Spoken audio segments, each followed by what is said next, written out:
반갑습니다, 여러분. 2021년도 두 번째 주일이 되었습니다. 한 주간도 여러분 잘 지냈는지 모르겠습니다. 지난주 우리 중등부 예배 영상이 120번을 넘게 봤더라고요. 우리 중등부가 40명밖에 안 되는데 한 사람이 3번씩 봤나 봅니다. 잘했습니다. 계속 보십시오. 보고 또 보고. 일주일에 한 3번씩 계속 보세요. 이 예배를 영상으로 제작해서 좋은 점 중 하나는 반복해서 볼 수 있다는 점인 것 같아요. 우리가 모여서 예배할 때, 그리고 영상이 따로 만들어지지 않았을 때는 잠깐 다른 생각을 하면, 또는 예배 시간에 잠깐 졸거나 깜빡 졸아버리거나 그러면 그대로 예배가 끝나버리기도 합니다. 나는 분명 잠깐 눈을 감고 있었는데 눈을 떴더니 이미 공과가 시작돼 버리는 그런 경험들 여러분 다 있었을 겁니다. 그래서 무슨 이야기를 들었는지, 하나님께서 오늘 어떤 말씀을 하셨는지가 한 번도 하나도 남지 않을 경우가 있다는 겁니다. 하지만 영상으로 예배를 만들어 놓으면 언제든 몇 번이고 다시 말씀을 들을 수가 있죠. 특히 예배가 끝난 후에도 그거 좋았었는데 이 정확히 어떻게 하라는 거였지? 라는 생각이 들면 언제든 다시 찾아볼 수가 있습니다. 또 잘 이해되지 않거나 중요해서 정확하게 기억해야 되는 부분은 되돌려서 볼 수도 있죠. 그렇게 놓치는 부분 없이 예배에 참여할 수 있게 된다는 점은 아주 큰 장점인 것 같아요. 여러분, 예배는 참 중요합니다. 이 예배 시간에 하나님께서 여러분을 만나 주십니다. 그런데 이 일은, 하나님이 여러분을 만나 주시는 건 그냥 멍하니 잠도 덜 깬 상태에서 아무 생각도 없이 그냥 앉아 있으면 그런 일이 일어나지 않아요. 시간 낭비입니다. 시간 낭비까지는 아니라도 그 시간이 훨씬 더 엄청나고 대단한 일이 일어날 수 있는데, 우리가 대수롭지 않게 생각하는 바람에 그 중요한 것을 놓쳐버릴 수가 있다는 겁니다. 하나님께서 여러분을 만나 주시고 여러분에게 예배를 통해서 말씀하시는 걸 들으려면 우리의 마음이 준비가 되어 있어야 됩니다. 우리의 마음이 하나님을 향해 열려 있어야 된다는 거죠. 그냥 아무 때나 영상 보면 되지 이렇게 생각하는 친구들이라면 하나님을 만나기 쉽지 않을 겁니다. 여러분, 남자친구, 여자친구를 만나러 나갈 때, 또는 그냥 모르는 사람들 앞에 나가려고 해도 아침부터 씻고 옷을 고르고 화장하는 친구들도 있고 그러는데, 하나님 앞에 나와서 예배를 한다면서 잠도 덜 깬 상태로 부스스한 모습으로 머리도 이렇게 막 새집처럼 돼가지고 아무 기대도 없는 표정으로 그렇게 앉아 있다면 이거 한심한 일입니다. 하나님은 우리가 그렇게 아무것도 아닌 것처럼 대충대충 함부로 대할 수 있는 분이 아니에요. 그러니까 여러분, 집에서 영상으로 예배를 하고 있지만 시간 맞춰서 일어나서 준비하고 씻고 특히 마음의 준비를 할 필요가 있습니다. 영상으로 예배에 참여하기에 앞서서 이 예배를 통해 하나님 저를 만나주시고 말씀해주세요 라는 내용의 기도를 하는 것도 도움이 될 겁니다. 우리의 마음이 하나님께 집중하게 해달라고 기도하고 예배에 참여하는 거죠.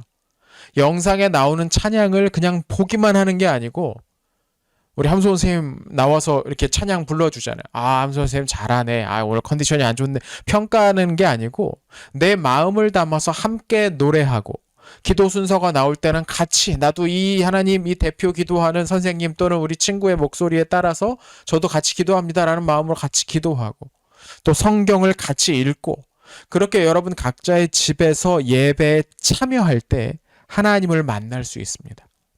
여러분, 중요한 건 참여입니다. 예배는 구경하는 게 아니라 참여하는 거예요. 멍하니 영상을 그냥 보는 게 아니고 영상과 함께 예배하는 겁니다. 영상 예배에 참여하는 이 3, 40분을 그냥 흘려보내지 말고 하나님을 만나는 기회로 삼아 봅시다. 아멘. 자, 오늘 우리가 함께 읽은 성경 이야기 속에는 예수님이 예배에 참여하시는 장면이 나옵니다. 어느 날 예수님께서 어린 시절을 보내셨던 나사렛이라는 동네에 가셔서 예배하는 날이 되었어요. 예수님 시대 예배 순서도 오늘 우리들이 하는 예배 순서랑 비슷했던 것 같아요. 대표로 나와서 기도하는 순서도 있고요. 나와서 성경을 읽기도 하고, 또 읽은 그 성경의 내용을, 그 내용을 잘 아는 사람들이 나와서 설명해 주기도 했습니다. 그날 예수님께서 그 나사렛의 회당에 가서 예배에 참여하셨던 그날에 어떤 사람이 예수님에게 와서 성경을 읽어달라고 회당에 보관되어 있던 성경을 전달해 주었어요. 오늘날에는 여러분 집에 다 성경 몇 권씩 있잖아요. 근데 예수님 당시 성경은 대단히 비쌌습니다. 왜냐? 그 내용을 다 손으로 써야만 했기 때문이죠. 여러분 필사해봤어요? 창세기 하나 쓰는 것도 그렇게 힘든데 그 옛날에 그 성경 막 구약 성경 전체를 손으로 일일이 썼다고 하면 얼마나 오랜 시간이 필요했겠어요. 또 얼마나 많은 사람들이 필요했겠어요. 뿐만 아니라 종이도 문제였어요. 여러분 오늘 성경은 여러분이 가지고 있는 성경은 그냥 얇은 종이죠. 물론 이 종이도 비싼 종이긴 합니다. 근데 예수님 당시에는 아직 그런 종이가 없었어요. 그럼 어디다가 썼느냐? 파피루스라고 불리는 그 풀을 잘 말려가지고 쓰는 것. 근데 이거는 오래 시간이 지나면 부서져가지고 쓸 수가 없어. 그래서 성경처럼 오랫동안 보존해야 되는 것은 어디다 썼냐면 동물의 가죽을 벗겨서 잘 망치 무드질이라고 이렇게 얇게 펴가지고 말려서 거기다가 썼어요. 양 한 마리 가죽을 벗기면 얼마만큼 나오겠어요? 이만큼밖에 안 나와요. 여러분 전지 한 장도 안 나온다는 거죠. 그럼 성경 전체를 그렇게 쓰려면 양이 수백 마리가 필요했겠죠. 그래서 성경이 너무 비쌌습니다. 그래서 이 시대에는 성경이 뭐 개개인 각자의 집에 있는 게 아니고 이런 특별한 마을에 하나씩 있고 뭐 이런 정도였어요. 회당에 하나씩 있었던 거죠. 예수님 가시던 그날 회당에 보관되었던 성경을 어떤 사람이 가지고 와서 읽어주십시오라고 드렸던 거죠. 아마 예수님이 그 전부터 나사렛에서 말씀을 잘 읽고 설명하기로 유명하셨던 것 같아요. 그러니까 자연스럽게 말씀을 읽어달라고 또 읽은 말씀을 설명해달라고 했던 거죠. 그날 예수님이 읽으셨던 성경 본문이 어디였을까요? 오늘 본문 17절에 나옵니다. 같이 한번 읽어보겠습니다. 선지자 이사야의 글을 들이거늘 책을 펴서 이렇게 기록된 데를 찾으시니 곧. 자, 뭐라고 나옵니까? 이사야 선지자가 쓴 글, 그러니까 구약 성경의 이사야 부분을 읽으셨던 것 같아요. 재밌죠? 예수님이 읽으셨던 성경을 오늘 우리도 읽을 수가 있습니다. 그럼 예수님은 이사야서의 어떤 부분을 읽으셨을까요? 아마도 내용을 보면 이사야 61장 1절과 2절을 읽으셨던 것 같아요. 물론 아마도 더 길게 읽으셨을 텐데 딱 이 부분만 이제 요약적으로 누가는 써놨던 거죠. 우리 예수님께서 읽으셨던 부분을 같이 한번 읽어보죠. 화면에도 나오지만 여러분 예배 시작하기 전에 먼저 성경책을 펴서 준비하면 더 좋을 것 같아요. 일단 같이 한번 본문 18절과 19절을 같이 읽어보겠습니다. 시작. 주의 성령이 내게 임하셨으니 이는 가난한 자에게 복음을 전하게 하시려고 내게 기름을 부으시고 나를 보내사 포로된 자에게 자유를 눈먼 자에게 다시 보게 함을 전파하며 눌린 자를 자유롭게 하고 주의 은혜의 해를 전파하려 하게 하심이라 하였더라. 아멘. 자, 이 내용이 무슨 말인지 다시 한번 성경을 보면서 차근차근 살펴봅시다. 다 성경 피고 있죠? 성령님께서 어떤 사람에게 임하셨대요. 임하셨다는 말은 내려오셨다라는 뜻이에요. 하늘에 계신 하나님께서 어떤 사람에게 오셨어요. 그 이유가 무엇이냐? 가난한 사람에게 복음, 즉 기쁜 소식을 전하고 포로가 된 사람에게 자유를 주시고 앞을 보지 못하는 사람을 다시 보게 만들기 위해서 또 눌린 사람들, 억압을 받고 있는 사람들을 자유롭게 풀어주시기 위해서래요. 여러분 이런 날이 빨리 왔으면 좋겠죠. 가난하고 부족한 사람들은 더 많은 배려가 필요하지만 이 세상에서는 오직 그런 사람들이 더 큰 손해를 보게 될 때가 많이 있습니다. 분명히 잘못된 거죠. 몸이 불편하거나 힘이 약한 사람도 마찬가지예요. 물론 그런 사람들을 돕는 착한 사람들도 있지만 반대로 자기보다 약한 사람들을 보면 더 함부로 하고 괴롭히는 사람들도 많이 있어요. 갑질하는 사람들 말이죠. 그런데 예수님이 읽으신 이사야의 예언을 보면 하나님께서 성령님을 보내셔서 그 모든 잘못된 세상을 고쳐주실 거래요. 그래서 힘없고 가난한 사람들, 가진 게 없고 늘 다른 사람들에게 속임을 당하고 괴롭힘을 당하는 그런 사람들에게 기쁜 소식을 전해줄 거래요. 19절을 보니까 그날을 뭐라고 하냐면 주의 은혜의 해라고 말합니다. 그래서 주는 하나님이죠. 하나님이 베푸시는 은혜의 해라는 거예요. 이 구절을 다 읽으신 다음에 예수님께서 이렇게 말씀하십니다. 우리 20절과 21절을 같이 한번 읽어봅시다. 시작. 책을 덮어 그 맡은 자에게 주시고 앉히시니 회당에 있는 자들이 다 주목하여 보더라. 이에 예수께서 그들에게 말씀하시되 이 글이 오늘 너희 귀에 응하였느니라 하시니. 아멘. 예수님은 방금 자신이 읽으신 그 구절을 가지고서 이제 이 말씀이 응하였다라고 말씀하셨어요. 응하였다란 말은 무슨 말이냐면 실현되었다, 이루어지기 시작했다라는 뜻이에요. 가난하고 약한 사람들을 위한 기쁜 소식이 이제 시작되었다는 말입니다. 예수님께서 그 일을 이루실 거라는 뜻이죠. 여러분, 앞으로 큐티를 계속 해가면서 예수님이 어떻게 이 일을 하셨는지를 알게 될 거예요. 예수님은 정말로 이 세상에 기쁜 소식을 알리러 오신 분이었어요. 그런데 예수님께서 읽으셨던 이 내용을 제대로 이해하기 위해서 우리가 알아야 하는 게 한 가지가 더 있어요. 바로 희년이라는 말이에요. 희년이라는 말의 시자는 복되다라, 기쁘다 그런 뜻이에요. 그러니까 희년은 복된 해, 기쁨의 해라는 뜻이죠. 이 해는 옛날 이스라엘 사람들에게 있었던 특별한 해였어요. 하나님은 이스라엘 백성들에게 50년마다 한 번씩 희년이라는 해를 지키라고 하셨어요. 그 해에는 이제까지 누군가에게 뭔가를 빌려줬다면 그 빌려준 빚을 없애줘야 되는 해였어요. 혹 돈이 없어서 땅을 팔았다면 팔았던 땅을 돌려받을 수 있는 해가 됐어요. 노예로 팔렸던 사람이 있으면 다시 자유를 얻어서 집으로 돌아갈 수가 있었죠. 그래서 이 희년은 딱 정해져 있어서 아무 때나 마음대로 옮길 수가 있는 게 아니에요. 무슨 말이냐면 일단 땅을 팔면 50년 후에 다시 원래 주인에게 돌아온다는 뜻이 아니고, 희년으로 정해진 때가 3년이 남았으면 땅을 판 지 3년 후에 다시 원래 주인에게 돌려주어야 한다는 말이에요. 돈이 없어서 다른 사람에게 노예가 된 사람도 희년이 되기만 하면 그게 3개월 후라도 다시 자유의 몸이 될 수 있다는 거죠. 그러니까 모든 사람이 같은 해에 이 희년을 지켰다는 겁니다.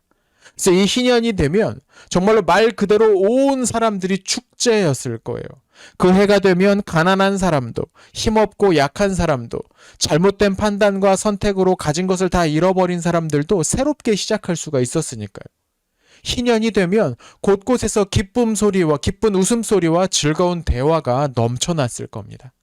그런데 여러분, 이 희년에 관한 내용은 아까 예수님이 읽으셨던 이사야의 성경 구절의 내용과 꼭 비슷하죠. 맞아요. 아까 이사야의 그 성경 구절은 바로 희년을 가리키는 것이었어요. 그런데 예전에는 그 희년이 50년마다 한 번씩 돌아왔지만 이제 예수님을 통해서 그 희년이 매년, 매해 이제 날마다 그런 기쁨의 날, 은혜의 날이 될 거라는 뜻이에요. 예수님은 모든 사람들에게 그런 기쁨의 날을 주기 위해서 오셨습니다. 그 날에는 더 이상 자기와 조금 다르다고 해서 괴롭히는 사람들이 없을 겁니다. 그날에는 뭘 좀 못한다고 해서 그걸 가지고 놀리고 조롱하는 일도 없어질 겁니다. 그날에는 돈이 많고 적고에 따라서 사람을 차별하지도 않을 거예요. 누가 무슨 옷을 입던, 무슨 신발을 신던 아무도 그것을 가지고 사람을 판단하지 않을 거예요.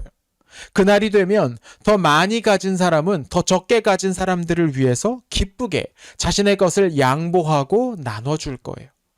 그날에는 몸이 불편한 사람들을 위해서 모든 사람이 나서서 신경을 쓰고 도와주려고 할 거예요. 예수님은 이런 날이 곧 오게 될 거라고 말씀하셨어요. 아니, 정확히 말하면 그런 날은 이미 왔죠. 예수님과 함께 이 새로운 날이 시작이 됐다는 거예요. 세상은 변했어요. 근데 어떤 사람은 그렇게 생각할 거예요. 아닌데? 여전히 막 가난하다고 막 놀리고 차별하는 사람들 많이 있던데? 여전히 자기가 좀 힘 좀 세자고 자기가 조금 지위가 있다고 해서 다른 사람들 함부로 대하는 사람들 많이 있던데? 이런 생각을 하게 될지도 모르죠. 물론 여전히 세상은 그렇지 않은 것처럼 보이기도 해요. 새날이 오지 않은 것처럼 보여요. 여전히 어떤 사람들은 다른 사람들을 괴롭히면서 즐거워하고 어려움을 당하는 사람들을 돕기보다는 조롱하고 막 놀리고 괴롭히는 것들을 재밌다고 생각하기도 해요. 아마 그건 옛날도 마찬가지였을 거예요. 희년이 되었어도 어떤 사람은 자기가 가진 것을 내어주기 싫어서, 손해보기 싫어서 돌려주기를 거부했을 거예요. 희년을 지키지 않았던 거죠. 하지만 그렇게 하나님이 정하신 기쁨의 규칙을 지키지 않는 사람들은 결국 하나님이 주실 기쁨도 얻지 못하게 될 게 분명합니다. 작은 것을 놓지 않으려고 하다가 엄청나게 큰 것, 가장 큰 선물을 놓치게 될 거라는 말이죠. 우리들 중에도 그런 사람들이 있을 거예요. 작은 것을 나누기 싫어가지고 혼자만 가지려고 하다가 진짜 크고 좋은 것을 놓치는 경우가 있죠. 그런데 여러분, 그럼 예수님은 어떻게 이 세상에 매일매일을 은혜의 날로 만드시려고 했던 걸까요? 무슨 요술지팡이를 사용해가지고 뿅 변해라 하면 세상이 그렇게 변할까요? 물론 그건 아니죠. 하지만 예수님에게는 다 계획이 있으셨습니다. 예수님은 바로 교회를 통해서 세상을 그런 곳으로 만들려고 하셨어요. 교회가 처음 세워졌던 2000년 전에 노예와 노예의 주인들이 함께 모여서 예배하고 한 식탁에서 같이 식사를 하는 일들이 있었어요. 이건 당시 세상에서는 상상도 할 수 없는 일이었죠. 어떻게 노예와 노예 주인이 같이 식사를 해? 노예들은 주인이 식사를 다 할 때까지 옆에 서서 대기하는 거예요. 그래서 주인이 뭐 가져와 하면은 막 갖다 주고 하는 그런 심부름을 해줘야 되는데 노예와 노예 주인이 함께 앉아서 식사를 한다? 아무도 상상할 수 없었겠죠. 사람들은 자기 것을 팔아가지고 가난한 사람들이 먹고 쉴 수 있도록 나누어 주었어요. 이런 모습들을 보면서 세상 사람들은 깜짝 놀랐죠. 자기들은 하지 않는 신기한 일이 있었으니까요. 또 교회는 버려진 아이들, 또 스스로 살아갈 수 없는 병든 사람들을 데려다가 치료하고 돌봐주었어요. 이 당시에는 병이 들면 그냥 죽도록 내버려 두는 게 아무렇지도 않은 그런 시대였는데요. 이건 교회가 처음 시작될 때뿐만 아니었어요. 우리나라에 기독교가 처음 들어왔던 한 100수십 년 전에도 마찬가지의 일이 일어났었어요. 우리나라 기독교 역사를 가만히 보면 노비가 주인과 함께 예배하기도 했습니다. 나중에 노비가 장로가 되고 그 노비의 주인은 집사가 되어서 함께 교회를 섬기기도 했다는 이야기도 나와요.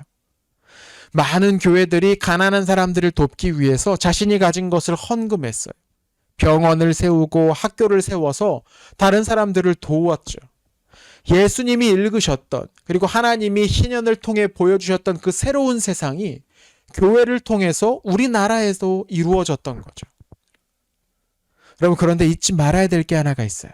뭐냐면 바로 여러분도 교회라는 겁니다. 여러분도 교회라는 거예요. 하나님께서 이 세상을 바꾸실 때 바로 여러분을 통해서도 그 일을 하실 거라는 말입니다.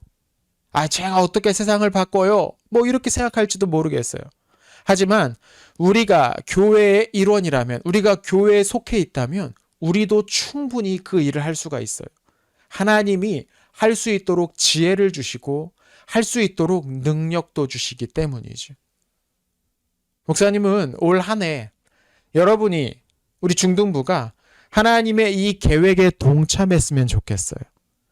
누군가 우리에게 주는 것을 받기만 하는 게 아니라 우리는 어리니까 아직 더 받아야 돼, 뭐 이렇게 생각하는 게 아니라 이제 우리도 세상을 기쁘게 하는 일에 참여할 수 있었으면 좋겠어요. 주변 사람들을 기쁘게 만드는 중등부가 되었으면 한다는 말입니다. 내 것을 나누고 다른 사람에게 양보할 수 있는, 나의 도움이 필요한 사람에게 기꺼이 도움을 줄 수 있는 그런 사람이 되었으면 좋겠습니다. 하나님이 여러분을 교회로 부르신 이유가 바로 그거니까요. 여러분은 충분히 세상을 기쁘게 만들 수 있습니다. 오늘 영상 댓글에는 세상을 기쁘게 하시는 하나님의 계획을 위해서 나는 어떻게 참여할 수 있을까? 이걸 구체적으로 한번 적어주었으면 좋겠습니다. 여러분, 신기한 건 우리가 하나님의 계획에 참여해서 나누고 양보하고 도울수록 우리에게 더 큰 기쁨이 생긴다는 겁니다. 이 신기한 일을 여러분들도 경험해 봤으면 좋겠습니다. 올 한 해 우리 중등부를 통해서도 이런 일들에 여러분이 참여해서 하나님이 주시는 놀라운 기쁨을 경험할 수 있었으면 좋겠습니다. 하나님이 여러분에게 지혜와 힘을 더하여 주실 겁니다. 아멘. 함께 기도하겠습니다.